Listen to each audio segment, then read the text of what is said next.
መሳርሒ ናይ ብልጽግና ስርዓት ምዃን ድልውነቱ ዘርአየ ካብ ናይ ውድብ ክስታይ ወፂኻ ብውልቅኻ መሰለካ ነገር ናይ ምግባር የሞንጆሪኖ ተከብናል ከምዕራብ እስከ ምስራቅ የሚለው ነገር ወልቃይት ላይ ሊከፍቱት ላሰቡት ጦርነት ልክ እንደ ኤክስኪውዝ ለመውሰድ ነው። የቲፒኤልኤፍ 4 ኪሎ ማን ነው ወልቃይት ነው። በጣም ትኩረት የሚስብ አንድ ዋርኒንግ የኤርትራ መንግስት አስተላልፏል። እንግዲህ የኤርትራ ብሔራዊ ባንክ ኤርትራውያን በእጃቸው ላይ የሚገኝ ገንዘብን እስከ ሐምሌ 23 ወይም ደግሞ ጁላይ 30 ድረስ ወደ ባንክ እንዲያስገቡ ትዕዛዝ አስተላልፏል። አሁን እንግዲህ ኤርትራ ውስጥ በአንድ ወር እስከ 5000 ናቅፋ ብቻ ነው ማውጣት የሚቻለው።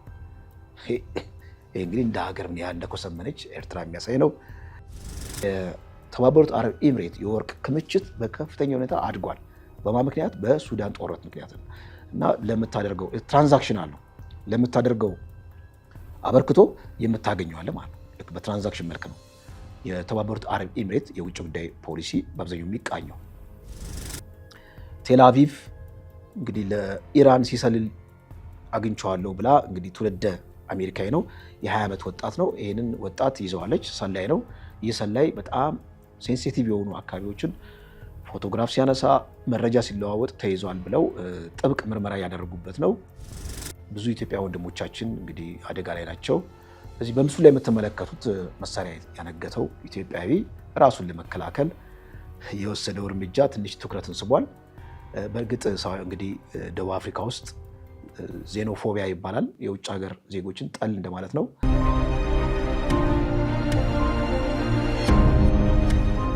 ለመላው ቤተሰብ ደረጃውን የጠበቀ የመኖሪያ መንደር እንዲሁም ነግዶ ለማትረፍ አሊያም ለማከራይ ታስበው እየፈለጉ ነው? ይህ ትክክለኛው ጊዜና እርሶን የሚመጥን ቦታ ነው። እንደ ወትሮ ለደንበኞች ጥያቄ ተገቢ መልስ የሚሰጠው ድርጅታችን አሁንም ለመጨረሻ ጊዜ የንግድ ሱቆችን በደራችሁ መሃል መርካቶ አሊያም የመኖሪያ ቤቶችን ባሸበረቀችው ፒያሳ ሲያቀርብሎ በታላቅ ደስታ ነው። ደረጃውን የጠበቀ የንግድ ሞል በመሃል መርካቶ በ11 በ16 በ22 እና በ32 የካሬ ስፋት በፈለጉት የወለል አማራጭ በ440 ብር ቅድመ ክፍያ አሊያም በ1.7 ሚሊዮን ብር ጠቅላላ ክፍያ ጀምሮ በቅናሽ መግዛት ይችላሉ። የምንሸጥላችሁ ሱቅ ደረጃቸውን የጠበቁ የጋራ መገልገያዎችን ያሟላ ሲሆን ሞሉም በኔት ኤሪያ ብቻ በመረጡት ወለል ላይ በመሆኑ ልዩ ያደርገዋል። የእርሶ ፍላጎት የመኖሪያ ቤት ከሆነም ውስን ቤቶች በቀሩን በታሪካዊቷ መሃል ፒያሳ ከባለ 1 እስከ ባለ 3 መኝታ በፈለጉት የወለል አማራጭ ማግኘት ይችላሉ። ልብ ይበሉ፣ ይህ የማይደገም ዕድል ለሚቀድሙ 20 ደንበኞች ብቻ ስለሆነ ፈጥነው በድርጅቱ ስልክ በ09 333 777 ላይ ፈጥነው ይደውሉ። ሰላም ጤና ይስጥልኝ ውድ ተመልካቾቻችን፣ ልዩ የዕለታዊ ትንታኔ ዝግጅታችን ጀምረናል። እንደተለመደው ቻናላችንን ላይክ እና ሰብስክራይብ ያደረጋችሁ እስከ ፕሮግራማችን መቋጫ ድረስ አብራችሁ እንድትቆዩ ከወዲሁ ጠይቃችኋለሁ። ለዛሬ እጄ ላይ ያሉት መረጃዎች እንግዲህ ከሀገር ውስጥ ወደ ከትግራይ ጋር በተያያዘ አጠር ያለ መረጃ አለኝ። ጎረቤት ሀገር ኤርትራ አንዳንድ የፖለቲካ ሁነቶች አሉ፣ እሱን እንመለከታለን። ከዚህ ባሻገር ሱዳን ውስጥ ያለው የፖለቲካ ትኩሳት ከኢትዮጵያ አንጻር አንዳንድ የተከሰቱ ሁነቶች አሉ። ከዚህ ባሻገር እንግዲህ ወደ እስራኤል እና ኢራን አሜሪካ ጋር በተያያዘ የተፈጠረው አዳዲስ ሁነት በተለይ እስራኤል የያዘችው የኢራን ሰላይ ብላ እንግዲህ ቴል አቪቭ ላይ ያዘችው አለ። ከሱ ጋር በተያያዘ ከፍተኛ ውዝግብ ተፈጥሯል። እንዲሁም በአሜሪካና በኢራን መካከል እዚህ ኳታር ዶሃ ላይ የተካሄደውን አጠቃላይ ድርድር ንግግርን በተመለከተ የወጣው መረጃ አስተካክዬ አንዳንድ መረጃዎችን ወደ እናንተ አደርሳለሁ ማለት ነው። ከወደ ደቡብ አፍሪካም እንግዲህ ኢትዮጵያኖች ላይ የተደቀነው ስጋትን በተመለከተ አንዳንድ የጥንቃቄ መረጃዎችም እየወጡ ነው። እሱንም አጠር ባለ መልኩ ነካ ማደርገው መረጃ ይኖረኛል። እንግዲህ ወደ ትግራይ ስንሄድ መጀመሪያ እንግዲህ ያው ከሰሞኑ በጣም መነጋገሪያ የሆነው የሁለት ቀን ሞንጆሪኖ እንግዲህ ወይም ፈትለወርቅ በዋነኛ ስማቸው ፈትለወርቅ ሞንጆሪኖ መግለጫ ወጥተው ነበረ። ከመግለጫቸው ውስጥ ዋነኛ ፍሬ ነገር ምንድነው? ተከበናል፣ በኢትዮጵያ አጠቃላይ የመከላከያ ሰራዊት ተከበናል፣ ከምስራቅ እስከ ምዕራብ በሙሉ ኃይል እዛ አካባቢ እየተንቀሳቀሰ ነው የሚል ነገር አንስተዋል። በእርግጥ ይሄንን ማለታቸው ለምንድን ነው የሚለው ነገር እሱን በአንድምታ እንትነትነዋለን። ሁለተኛ እንግዲህ ትግራይ ውስጥ ወይም ቲፒኤልኤፍ ውስጥ ከዚህ ቀደም ተፈጥሮ የማያውቅ የፖለቲካ ሽኩቻ ወይም ልዩነት አሁን በደንብ ጋድ እየሆነ እንደሆነ ማሳያው እርሳቸውም ጠቆም ያደረጉት ነገር አለ። እዚህ ሀራ መሬት ያለውን ታጋይ የሚታገላቸውንም ኃይል በተመለከተ እንግዲህ ከብልጽግና ጋር ወይም ከፌዴራል መንግስቱ ጋር በሸሪክነት እየሰራ ነው፣ ትግራይንም ከርቷል የሚል ነገር ተናግረዋል። በሶስተኛነት ያነሱት ነጥብ በጣም ትኩረትን የሚስበው ነገር ምንድነው? ወደ አዲስ አበባ ምን እናደርግ እንሄዳለን? አዲስ አበባ መሄድ አያስፈልገንም፣ ድርድር ከተባለ በውጭ ሀገር በሶስተኛ ሀገር የሚል ነገር አንስተዋል። ይሄ እንግዲህ የዚህ አንድምታ ምንድነው? ትግራይ ዲፋክቶ ስቴት ሆናለች ተብሏል። ዲፋክቶ ስቴት ማለት በዓለም አቀፍ ማህበረሰብ እውቅና ከማግኘቱ በፊት ያለው ቁመና ማለት ነው። የሀገር ምስለ ሀገር እንደማለት ነው። ይሄ የምስለ ሀገር ቁመና ሶማሊላንድን መመልከት እንችላለን። ሶማሊላንድ ሀገር ለመሆን እውቅና ብቻ ነው የምትፈልገው ከዓለም አቀፍ ኮሚኒቲው። እስራኤል እውቅና ሰጥታለች። ከሌሎች ሀገራትም እንዲህ እውቅና በሚሰጡበት ጊዜ ወደ ዓለም አቀፍ ኮሚኒቲው ትቀላቀለች ማለት ነው። ከዛ በፊት ያለው ሁሉም ነገር ዲፋክቶ ስቴት ወይም ምስለ ሀገር ለመሆን አንደኛ ጠንካራ መንግስት ያስፈልጋል። ግዛት ዲፋይንድ የሆነ ቴሪቶሪ ያስፈልገዋል። በውስጡ ያለ አጠቃላይ ህዝብ አለ። እነዚህ ተካተውበት የውስጥ ሉዓላዊነት እነዚህ ተካተውበት ዲፋክቶ ስቴት ተብሎ ይበየናል ማለት ነው። እና ትግራይን በተመለከተ እንግዲህ ዲፋክቶ ስቴት ወይም ሀገር እንደሆኑ ሞንጆሪኖ በተዘዋዋሪ ተነግረውናል ማለት ነው። ልንደራደር የምንችለው ልክ ኢትዮጵያና ኬንያ፣ ልክ ኢትዮጵያና ሱዳን ውዝግቡ ሲገቡ በቀጥታ ሶስተኛ ሀገር ሄደው እንደሚነጋገሩት ሁሉ ቲፒኤልኤፍ ከፌዴራል መንግስቱ ጋር ሊነጋገር የሚችለው በሶስተኛ ሀገር እንደሆነ ተናግረዋል ማለት ነው። አዲስ አበባ ምንም አያደርግልንም፣ የቪዛ ክልከላ ቢኖር ወደ አዲስ አበባ የሚያስኬድን ነገር የለም የሚል ነገር ነው እና ይህንን እንግዲህ በተዘዋዋሪነት የተናገሩበት ሁኔታ አለ። እንግዲህ እዚህ ጋር ማንሳት የሚገባን ነጥብ ምንድን ነው?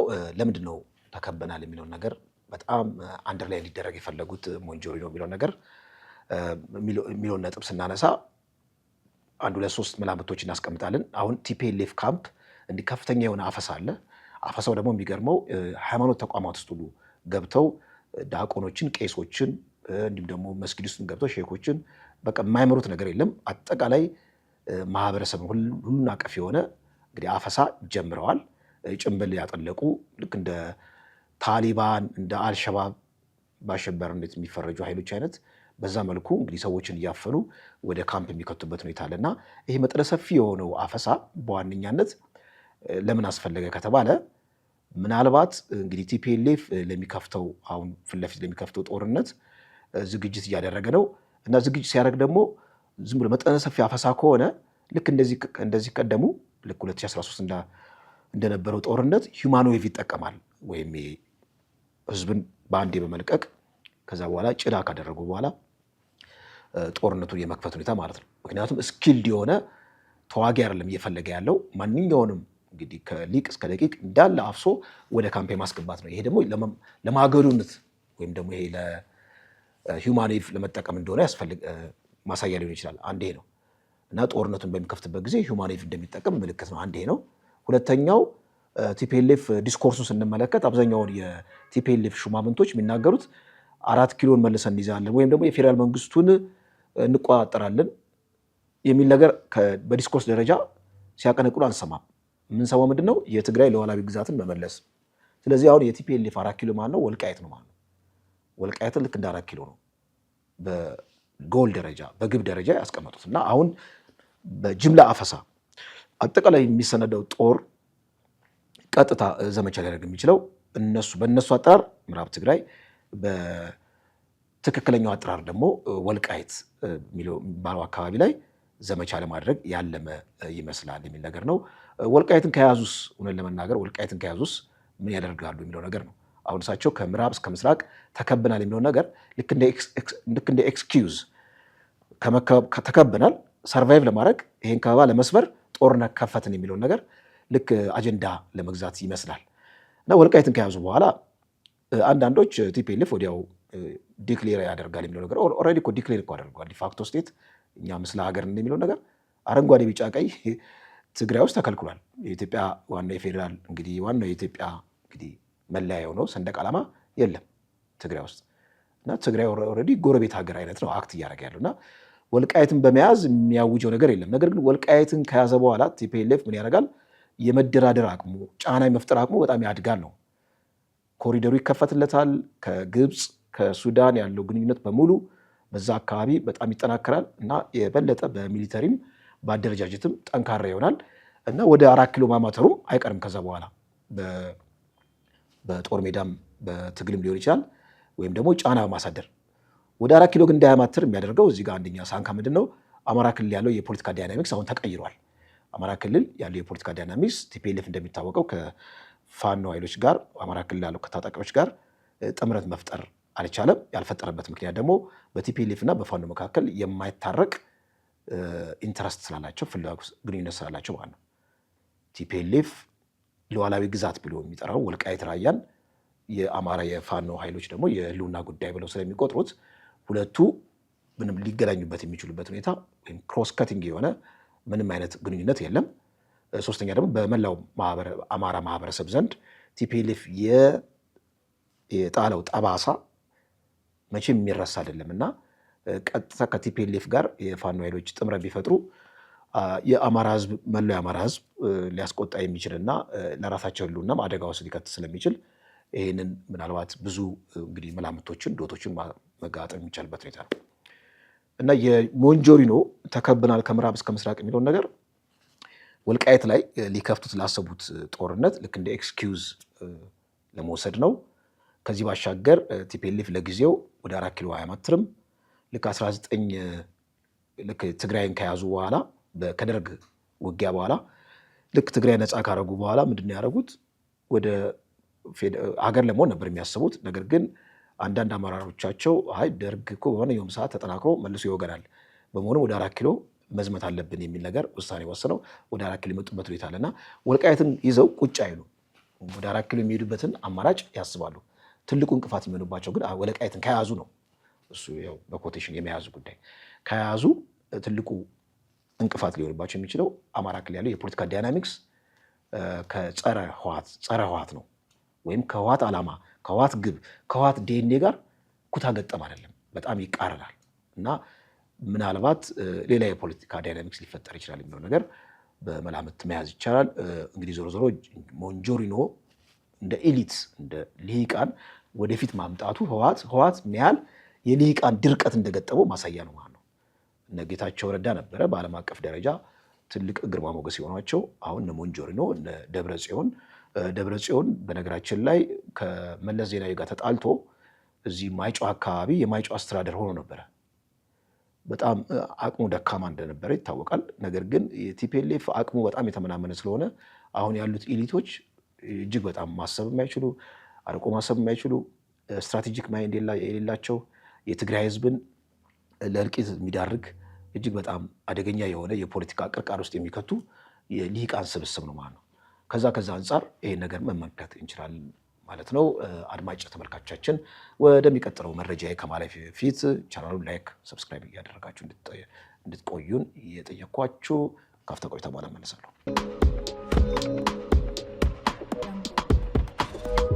ሁለተኛው መረጃ ወደ ጎረቤት ኤርትራ የሚወስደን እንግዲህ ኤርትራን የሰሞኑ ቁንጥጫ ትንሽ አሟቸዋል ሻዕቢያዎችን። የሰሞኑ ቁንጥጫ የምዕራባውያኖች በተለይ የሁማን ራይት ካውንስል እነዚህ ሚሊተሪ ካምፕ የሚባሉት ሳዋ እንግዲህ ሳዋ ውስጥ ሴቶችን የወሲብ ባሪያ የማድረግ ስራ ይሰራል። ከዚህ ባሻገር ደግሞ አስገድዶ ወደ ውትድርና የማድረግ አጠቃላይ እንቅስቃሴ ኤርትራን ሰው አልባ እያደረጋት ነው። እጅግ በጣም አደገኛ ለዜጎቿ ሰፊ እስር ቤት የሆነች ሀገር ነች ብለው እንግዲህ መግለጫ ወጥተዋል። ማስጠንቀቂያም አዘል ነገር አስተላልፈዋል። ይሄ ነገር እንዳመማቸው የሚያስታውቀው እንግዲህ የውጭ ጉዳይ ሚኒስትሩ ኦስማን ሳለህ መቀመጫቸውን አስመራ ያደረጉ የውጭ አጠቃላይ ዲፕሎማቶችን ሰብስበው ተከላክለዋል። ጉዳዩን ተከላክለዋል። እንዲሁም ኤርትራን የማጠልሸት ስራ ነው። ኤርትራን በማጠልሸት በኢኮኖሚ የበለጠ እንድደቅ የውጭ ኢንቨስትመንት የፎሪን ዳይሬክት ኢንቨስትመንት ከውጭ ኢንቨስተሮች ወደ ኤርትራ እንዳይመጡ ኢኮኖሚዋ እንዲላሽቅና አደጋ ላይ የገደል አፋፍ ላይ ያለች ሀገር እንደሆነች ለማሳየት የተወጠነ ነው ብለው ተከላክለዋል። እንደውም ይሄ ነገር ሲባል ኤርትራ ለምንድን ነው ዜጎቿን በግዳጅ ወይም ደግሞ ማንኛውም እንግዲህ ከ18 ዓመት በላይ የሆነ ወታደራዊ ግዳጅ መወጣት አለበት የሚለው ነገር እሱን እንግዲህ የዓለም አቀፍ የሆኑ የሰብአዊ ተከላካዮች ድርጅቶች ኮንነውታል። ነገር ግን የኤርትራን ሉዓላዊነት እንዲሁም ደግሞ የኤርትራ የመኖርና ያለመኖርን ስቴት ከግምት የጣፍ አይደለም ብለዋል። በአብነት ያነሱት ከኢትዮጵያ ጋር ያለውን ቁርቋሶ ነው። በኢትዮጵያ እንግዲህ ኢትዮጵያ የባህር በርን ጉዳይ እንደ አጀንዳ በማንሳት የኤርትራን ሉዓላዊ ግዛት በጣም ግዙፍ በሆነ ኃይል እንግዲህ በዛ አካባቢ ያስጠጋች ነው እና ዲተረንስ የሆነ እንግዲህ ኤርትራን የማስፈራራት ስራ እየሰራች ነው ብለዋል። አንደኛ ነው። ሁለተኛ ደግሞ የኢትዮጵያ ቱባ ሹማምንቶች በዓለም አቀፍ የመረጃ አውታር ላይ ወጥተው ኤርትራን የማኮሰስ እንዲሁም ደግሞ ይሄ ከባህር በር ጥያቄ ጋር የባህር በር ጥያቄን ህጋዊ ለማድረግ በሚል ሽፋን የኤርትራን ሉዓላዊነት አደጋ ውስጥ የመክተት ስራ በሰፊው ዘመቻ እየተሰራ ነው። ይህን ግን የዓለም አቀፍ ማህበረሰቡ ከመጤፍ አልቆጠረውም ብለዋል። እንግዲህ አሁን ምንድነው እየተከላከሉ ያሉት? ኤርትራ ውስጥ ያለው አጠቃላይ ጅምላ የሆነ የወታደራዊ ሰርቪስ አለ። ከዚህ ባሻገር ደግሞ ዜጎቿ ኤርትራ ውስጥ እንዳይኖሩ በስደት ወደ ኢትዮጵያ ከዛ በኋላ ወደ ሌላ ሶስተኛ ሀገር የሚሄዱበት ሁኔታ ተፈጥሯል። በርካታ ኤርትራውያን በባህር በዚህ በሊቢያ በሚሄዱበት ጊዜ የባህር አውሬ ሲሳይ ሆነዋል።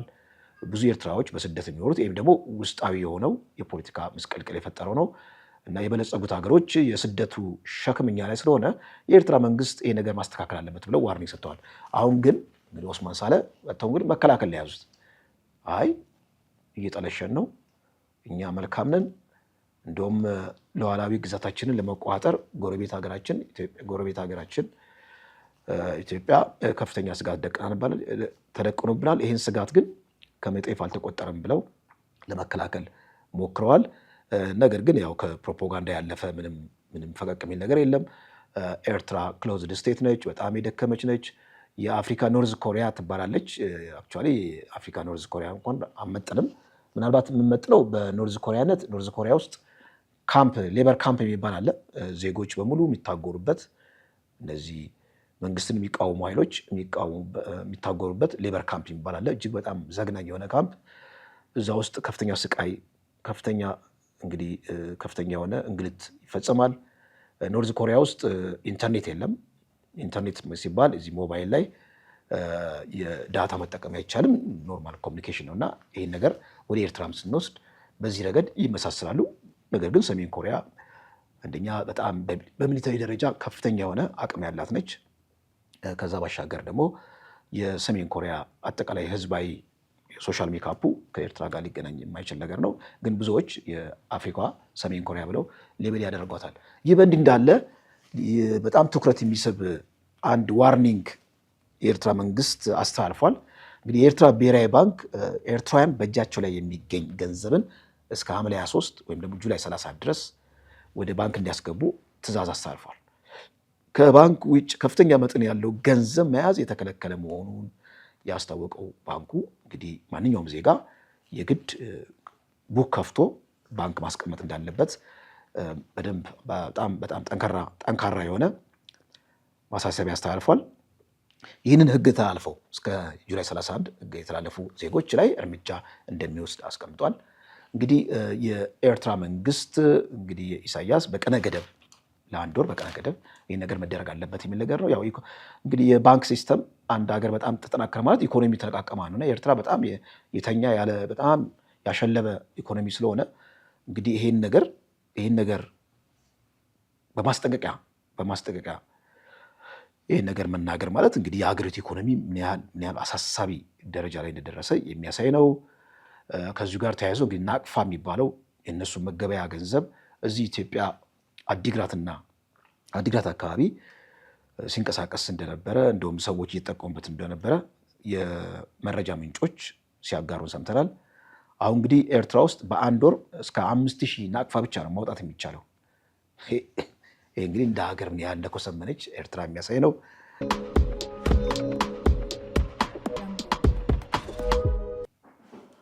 ቀጣዩ መረጃችን ወደዚህ ወደ ሱዳን ጎረቤት ሀገር ሱዳን የሚወስደን የሱዳን ጉዳይ ያው የእኛም ጉዳይ ስለሆነ ነው ብዙ ጊዜ መነሳት ያለበት። ሱዳን ውስጥ በዋነኛነት እነዚህ የጦር ኤራ የሚባሉት ብሉ ናይል ከኢትዮጵያ በቤንሻንጉል የሚዋሰነው በጣም አደገኛ የሆነው አካባቢ ነው። ብሉ ናይል ዋና ከተማው እንግዲህ ኮምሩክ ይባላል። በአርኤስኤፍ ቁጥጥር ስር ያለው ማለት ነው። ከዛ በኋላ ማዕከላዊ የሆነው ሱዳን አለ። ኮርዶፋን ዋና ከተማው ኤል ኦቤድ ይባላል። ከዛ ደግሞ ወደ ዳርፉር ሄዳል ማለት ነው። አሁን የወጣው መረጃ ምንድን ነው የሚለው በተለይ ለዚህ ለዋናው ለአልቡርሃን ጦር ቅርብ የሆኑ መረጃ ምንጮች ጦርነቱ ወደ ዳርፉር ዞሯል። ምክንያቱም የአልቡርሃን ኃይል ኪኪ ቦታዎችን እየተቋጠረ የሚል ነገር በፕሮፓጋንዳ መልክ አቅርበዋል። ነገር ግን የዚህ የአርኤስኤፍ የመረጃ ምንጮች ምን ብለዋል? አይ ለሰዓታት የቆየ ውጊያ ነው፣ እሱንም መቀልበስ ይችላል ብለዋል። በጣም ሰፋፊ ቦታዎችን እጅግ በጣም ሰፋፊ ቦታዎችን በአርኤስኤፍ እጅ ስር ነው ያሉት። እዚህ የብሉ ናይል ቴንሽን አንዳንድ ኪ ቦታዎችን የአልቡርሃን ሰራዊት ይዞታል። ስቲል የኮርዶፋ ጉዳይ የኮምሩክ ጉዳይ አልለየለትም። ያው ኮምሩክ በጣም በጣም ወሳኝ የሆነች እጅግ በጣም ወሳኝ የሆነች ኪ ቦታ ነች። የአልቡርሃን የሻዕቢያ የግብፅ እንዲሁም ሌሎች ደግሞ ቱርክም ሌሎች የመካከለኛው ምስራቅ የገልፍ ሀገራትም አይናቸውን የጣሉበት አካባቢ ነው። ያን መያዝ ጂኦፖለቲካሊ ብዙ ነገሮችን የሚቀያየር ነገር ስለሆነ ከኢትዮጵያ ወገንም አይ ቲንክ ጥንቃቄው የሚለይ አይመስለኝም። የኢትዮጵያ መንግስትም በጣም በትኩረት የሚያየው ይመስለኛል። ይህ ነገር ስንመለከተው ማለት መንግስትን ከመደገፍ ካለመደገፍ ጉዳይ ሳይሆን ከብሔራዊ ጥቅም አንጻር ነው ይሄ ነገር የሚተነተነው። ልክ ደርግ የዚያድ ባሬ መንግስት ኦጋዴን ወሮ ነበረ። ከዛ ጅጅጋ መጣ፣ ድሬዳዋ መጣ። የዛ ጊዜ ካውንተር በሚያደርግበት ጊዜ የደርግ መንግስት እነ ወያኔ ኢህአፓ ከማጎን ነበር የተሰለፉት፣ ከሶማሊያ ጎን ነበር የተሰለፉት። ለምንድን ነው? ከነበራቸው በጣም ጠባብ ከሆነ የፖለቲካ ኢንተረስት ተነስተው ማለት ነው። አሁን ይሄ ብሔራዊ አጀንዳና መንግስትን መደገፍ አለመደገፍ ይለያያል። ምክንያቱም ብሔራዊ ጥቅም ዘላቂ ነው። መንግስት ይሄዳል ይመጣል። በደርግ በሉት በኃይለስላሴ በአሁን ባሉ በብልጽግና መራሹ መንግስት በኢህአዴግ የነበረው ኮር የሆነ ናሽናል ኢንተረስት እሱን ሁሌ ለድርድር ማቅረብ አያስፈልግም ማለት ነው እና ሱዳን ውስጥ ያለው የአጠቃላይ ምስቅልቅል ከአጠቃላይ ሰፊ ከሆነው ከኢትዮጵያ ብሔራዊ ጥቅም አንጻር ኢቫሉዌት መደረግ አለበት እንጂ ጠባብ ከሆነው መንግስትን ከመቃወም ከመደገፍ ጋር ብቻ መታየት የለበትም። ይሄ ፕሮፌሽናልም አይደለም ያን ነገር በዛ መልኩ ማየት። በመሆኑም እዚህ ብሉ ናይል አካባቢ ያለው የፖለቲካ ምስቅልቅል እንግዲህ ወደዛ ዞሯል የሚል ነገር ነው። አንድ እንግዲህ በጣም ሚድል ኢስት አይ የተባለው የመረጃ አውታር ያወጣው ከዚሁ ጋር አጠቃላይ ሱዳን ውስጥ ያለውን የፖለቲካ እንቅስቃሴ በተመለከተ ያወጣው መረጃ ትኩረትም የሚስብ ነው።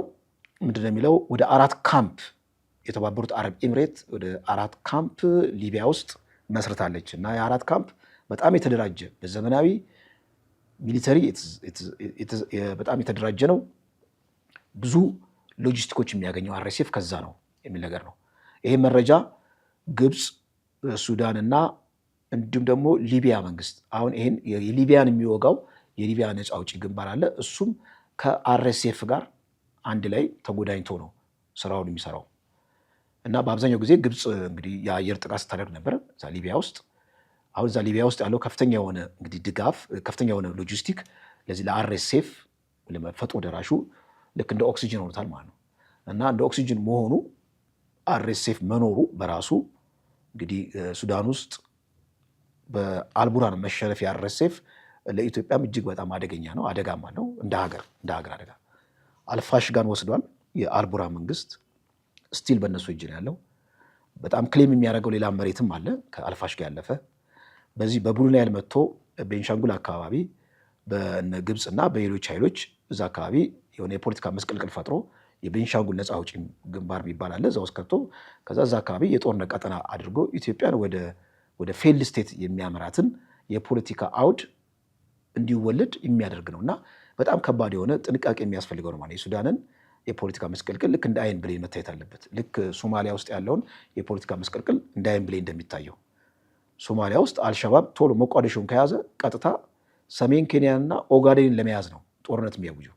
ይሄ እንግዲህ ኢትዮጵያን የሚመለከት ነው እና ከትልቁ ስዕል አንጻር ነው መመልከት ያለብን። እንግዲህ የተባበሩት አረብ ኤምሬት እና አርኤስኤፍ መሪው ያላቸው ግንኙነት አሁን እየተቀሳቀሰ ነው የሚል መረጃ ወጥቶ ነበረ። ምንድን ነው ያሉት? ወደ $10 ቢሊዮን የአርኤስኤፍ መሪው አጠቃላይ እንግዲህ ወደ 10 ቢሊዮን የሚገመት ገንዘብን እንዳስቀረችበትና ይሄም ደግሞ የአርኤስኤፍን አቅም ሊያመናምን የሚችል ነው ተብሎ ተሰግቶ ነበረ። በአብዛኛው ጊዜ የተባበሩት አረብ ኤምሬት ለምንድን ነው ሱዳን ውስጥ እንደዚህ በዚህ ደረጃ ኢንቨስት የምታደርገው ተብሎ በሚቀመጥበት ጊዜ ኒውዮርክ ታይምስ ያወጣው በጣም ዝርዝር የሆነ ትንታኔ ነበረ። እጅግ በጣም በርካታ ወርቅ ከሱዳን እያፈሰች የምትወስደው በዚህ ጦርነት አማካኝነት ነው። ከጦርነቱ ባሻገር ትልቅ ሲሳይ አግኝታለች ዩኤኢ እና የተባበሩት አረብ ኤምሬት የወርቅ ክምችት በከፍተኛ ሁኔታ አድጓል። በማ ምክንያት? በሱዳን ጦርነት ምክንያት እና ለምታደርገው ትራንዛክሽናል ነው ለምታደርገው አበርክቶ የምታገኘዋለ ማለት ነው። ልክ በትራንዛክሽን መልክ ነው የተባበሩት አረብ ኤምሬት የውጭ ጉዳይ ፖሊሲ በአብዛኛው የሚቃኘው። የውጭ ጉዳይ ፖሊሲ ብቻ አሁን የተባበሩት አረብ ኤምሬት ብዙ ጊዜ ግጭቶችን የሚያበረታታ ስራ ሲሰሩ እንመለከታለን። ከዋና መንግስት ይልቅ በአብዛኛው ጊዜ አማጺዎችን ሲደግፉ እናያለን። ለምንድን ነው? ከጦርነቱ ልክ ጦርነት እንዲፈጠር ካደረጉ በኋላ በጦርነቱ ምስቅልቅል አንደኛ ሪሶርስን የመመዝበር ሲሳይ ያገኛሉ። ሁለተኛ ደግሞ ፖስት ዋር ሪኮንስትራክሽን ይባላል። ጦርነቱ ከተቋጨ በኋላ መልሶ የመገንባት ስራ ላይ በከፍተኛ ሁኔታ ሲሳተፉ እንመለከታለን። እና የውጭ ጉዳይ ፖሊሲው በአብዛኛው ጊዜ ግጭትን፣ ጦርነትን፣ ዲስትራክሽንን የሚያበረታታና ከዛ የሚገኝን ሲሳይ የብሔራዊ አጠቃላይ ኢንተረስትን የማሳደግ ስራ ሲሰሩት እንመለከታለን። ሱዳን ውስጥም እያደረጉ ያሉት ይሄን ነው የተባበሩት አረብ ኤምሬት። ይህ ሲባል ግን እንግዲህ ከኢትዮጵያ የምትከተለው የውጭ ጉዳይ ፖሊሲ ወይም ደግሞ አጠቃላይ ባላንስድ በሆነ መልኩ ነው። እንግዲህ በአብዛኛው እንደውም ኢትዮጵያን የሚፈልጉት የተባበሩት አረብ ኤምሬትም፣ ሳውዲ አረቢያም፣ ቱርክም እዚህ አካባቢ ያለውን የጂኦፖለቲካል አጠቃላይ ሽኩቻ ልክ እንደ ባላንስ እንድታደርግ የሚፈልጉት እና ሁሉም የሚቀርቧት ኢትዮጵያ ልክ እንደ አንከር ስቴት ስለሆነ ነው። እንደ አንከር ስቴት ስለሆነ ሊቀርቡን የሚችልበት ሁኔታ አለ። እንግዲህ አርኤስኤፍ ዜና ከዚህ ከተባበሩት አረብ ኤምሬት ጋር በተያያዘ ስውር የሆነ ካምፖችን በሳተላይት አውጥተዋል። ይህን ሚድል ኢስት አይን ያወጣው በዋነኛነት እንግዲህ ሚድል ኢስት አይበሉት አጠቃላይ የመካከለኛው ምስራቅ ያሉትን የመረጃ አውታሮች ከበስተጀርባቸው ግብጾች አሉ። ግብጾች በጣም ዶሚናንት ናቸው እና የግብጾችን ኢንተረስት ነው ያስጠብቁት። ሆይራስ የግብፅ ኢንቮልቭመንት ሱዳን ውስጥ በእንደዚህ አይነት መልኩ በደንብ ሲጋነን ወይም ደግሞ የመረጃ አውታሮች ሲቀባበሉት አላየንም። የሚያሳየው ሃይሊ ባያዝድ የሆነ የዜና አዘጋገብ ስላለ ነው። ዩክሬን መመልከት ይቻላል። ሲኤንኤን እና ቢቢሲ የሚዘጉበት የሩሲያንን በተመለከተና ዩክሬን የሚመለከቱበት ማለት ነው። ስለዚህ ከማንኛውም ሚዲያ ጀርባ ብሔራዊ ጥቅም፣ ብሔራዊ ኢንተረስት አለ። እነዚህ የአረብ የመረጃ አውታሮች የግብፅ ብሔራዊ ጥቅም ማስከበሪያ ስለሆኑ በአብዛኛው የተባበሩት አረብ ኤምሬትንና ኢትዮጵያን በሱዳን ውስጥ ያላቸውን ኢንቮልቭመንት ነው ማጉላት የሚፈልጉት እንጂ የግብፅን እንዲሁም ሌሎች ኃይሎችን እዛ ውስጥ የሚያደርጉትን ሚና ጭራሽ ማኮሰስና እንደሌሉ አድርገው የማየት ሁኔታ አለ ማለት ነው። ከዚህ አንጻር መመልከት አለብን። ወደሚቀጥለው መረጃ ከማለፊ በፊት የአጋራችን ማስታወቂያ ሰምተን እንመለሳለን። ለመላው ቤተሰብ ደረጃውን የጠበቀ የመኖሪያ መንደር እንዲሁም ነግዶ ለማትረፍ አሊያም ለማከራየት ታስበው እየፈለጉ ነው?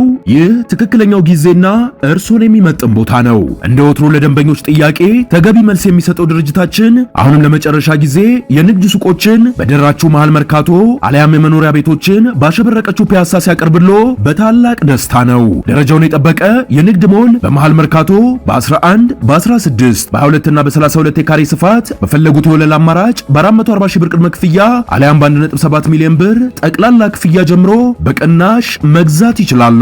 የምንሸጥላችሁ ሱቅ ደረጃቸውን የጠበቁ የጋራ መገልገያዎችን ያሟላ ሲሆን ሞሉም በኔት ኤሪያ ብቻ በመረጡት ወለል ላይ በመሆኑ ልዩ ያደርገዋል። የእርሶ ፍላጎት የመኖሪያ ቤት ከሆነም ውስን ቤቶች በቀሩን በታሪካዊቷ መሃል ፒያሳ ከባለ 1 እስከ ባለ 3 መኝታ በፈለጉት የወለል አማራጭ ማግኘት ይችላሉ። ልብ ይበሉ፣ ይህ የማይደገም ዕድል ለሚቀድሙ 20 ደንበኞች ብቻ ስለሆነ ፈጥኖ በድርጅቱ ስልክ በ0993337777 ላይ ፈጥነው ይደውሉ። አድማጭ ተመልካቾቻችን እንግዲህ ከዚህ ከኢራንና ከአሜሪካ ጋር በተያያዘ ያለው ሽኩቻ እንግዲህ በዶሃ ሲካሄድ የቆየው የአሜሪካና የኢራን ድርድር እንግዲህ በኒውክሌር ጉዳይ ነው። ብዙ መሻሻል እንደታየበት ተዘግቧል። እንግዲህ የሆርሙዝ የባህር ወሽመጥ፣ የባህር ትራፊክ እና የታገዱ የኢራን ፈንዶችን መለቀቅ ላይ አተኩሮ ለ2 ቀናት ሲካሄድ የነበረ ውይይት ነበረ እና የውይይት ተጠናቋል። እና በአብዛኛው ጊዜ ከዚህ ጋር በተያያዘ ሲነሱ የነበሩት የመረጃ ሁኔታዎች እንግዲህ የኳታሩ የውጭ ጉዳይ ሚኒስትር ቃል አቀባይ በኤክስ ገጻቸው ላይ ባሰፈሩት መልእክት ምን ብለዋል? የኳታርና የፓኪስታን አደራዳሪዎች ከአሜሪካና ከኢራን ተደራዳሪዎች ጋር በዶሃ ያደረጉትን የተናጥል ስብሰባ የተጠናቀቁ ሲሆን ከኢስላማባድ የመግባቢያ ሰነድ ጋር በተያያዘ ጉዳዮች ላይ አዎንታዊ መሻሻል ታይቷል የሚል ነገር ነው። እንግዲህ ቀጣዩ ስብሰባ የሚካሄደው የአያቶላ የቀብር ስነ ስርዓት ከተፈጸመ በኋላ ከሐምሌ 2 ቀን ለሐምሌ 2 ቀን ቀጠሮ ተይዟል ማለት ነው። እንደ ብሔራዊ ጀግና የሚቆጠሩት የአያቶላ የእሳቸው ቀብር ስነ ስርዓት ከተፈጸመ ከሐምሌ 2 በኋላ ለቀጠሮ ተይዟል። ከዚሁ ዜና ሳንወጣ አንድ በጣም አስገራሚ ዜና ወጥቷል። ቴልአቪቭ እንግዲህ ለኢራን ሲሰልል አግኝቼዋለሁ ብላ እንግዲህ ትውልደ አሜሪካዊ ነው፣ የ20 ዓመት ወጣት ነው። ይህንን ወጣት ይዘዋለች። ሰላይ ነው። ይህ ሰላይ በጣም ሴንሲቲቭ የሆኑ አካባቢዎችን ፎቶግራፍ ሲያነሳ መረጃ ሲለዋወጥ ተይዟል ብለው ጥብቅ ምርመራ ያደረጉበት ነው። እንግዲህ ትውልደ አሜሪካዊው ለቴህራን በመሰለል ተጠርጥሮ የተያዘበት ሁኔታ አለ። ከዚህ በፊትም ብዙ እንደዚህ ሰዎችን ጠርጥረው ይዘዋል አሜሪካኖች ማለት ነው፣ ይቅርታ እስራኤሎች ማለት ነው። እንደሚታወቀው ሞሳድ ኢራን ውስጥ በጣም በርካታ ሰላዮች ነበሩት። በነዛ ሰላዮች አማካኝነት ነበረ እንደውም ቁልፍ የሆኑ አመራሮቹ ሲገደሉ የነበረው እና ቲት ፎርታት እንደሚባለው ለእስራኤል እንግዲህ የእጇን ለመስጠት ኢራኖችም በብዛት ሰላዮችን እንዳሰማሩ አንዱ ምልክት ሊሆን ይችላል። የግድ ሞሳድ ለሚያደርገው ደግሞ የካውንተር ለማድረግ ኢራኖችም በስለላው ላይ በጣም ጠለቅ ያለና ወሰብሰብ ያለ ስራ እየሰሩ እንደሆነ ማሳያ ሊሆን ይችላል ማለት ነው።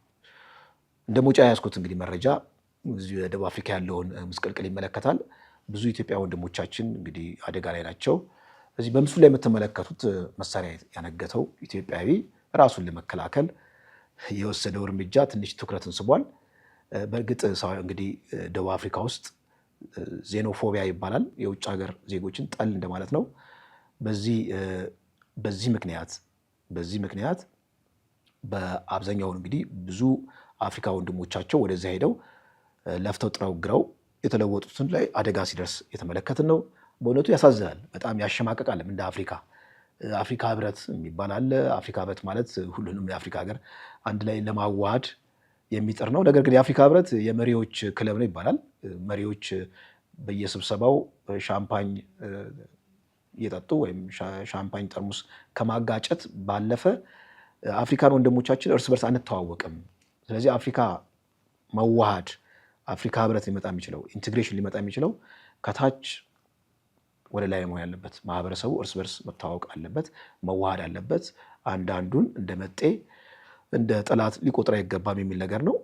ይሄ ነገር ግን በአፍሪካ ደረጃ ዝም ብሎ መሪዎች ዲስኩር ከመሪዎች ዲስኩር ያለፈ ነገር የለም። ይሄ የሚያሳየው እንግዲህ ደቡብ አፍሪካ ላይ እንዴት አፍሪካ ወንድሞቻቸው ላይ በጣም በሚያሳዝን ሁኔታ እኛ ፈረንጆችን ምዕራቢያኖችን ዘረኛ ናቸው እያለን ስደተኞች ጠል ናቸው፣ ስደተኞችን ያባራሉ እያለን እዚሁ አፍሪካ ወንድሞቻችን እንደዚህ መስራታቸው የሚያሳዝን ነው።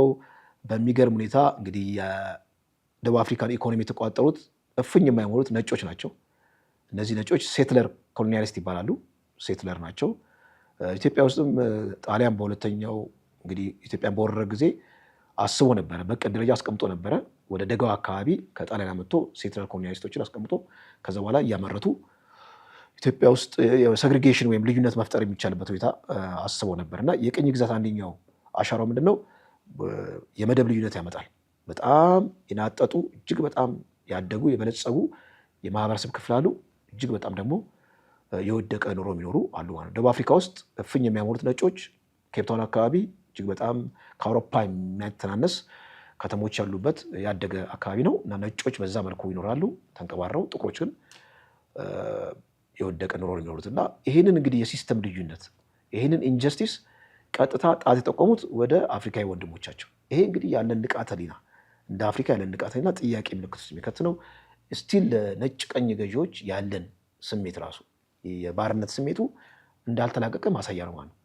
ነጮች ላይ ቅዋሜ ወይም ስርዓቱን አጠቃላይ ሲስተሙን ከመቃወም ይልቅ አፍሪካ ወንድሞች ላይ እንደዚህ አይነት ጥቃት መሰንዘር የሚያሳዝን ነው።